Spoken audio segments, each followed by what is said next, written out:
Hello everyone, welcome back to our channel. In today's video, I will guide you through how to fix Xbox app games not downloading in Windows. So these issues can be super frustrating. You open the Xbox app and your games just won't download. So let's fix that in a few quick steps. First, you have to close your app completely. Then click the search bar at the bottom of your screen and type Xbox. And now all you have to do is right click on the Xbox and choose app settings.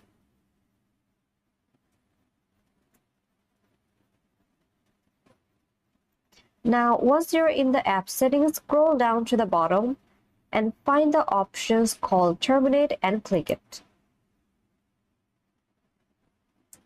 And once that's done, go under the reset section and press repair.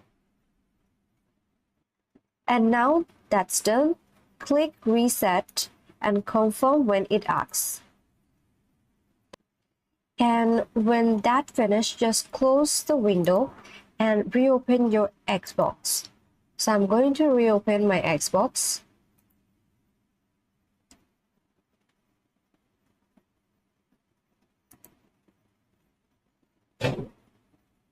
So this is the interface, and now try download your games again. You should be good to go again. So I hope this video helped you, and if you like this video, please subscribe and I will see you in my next video.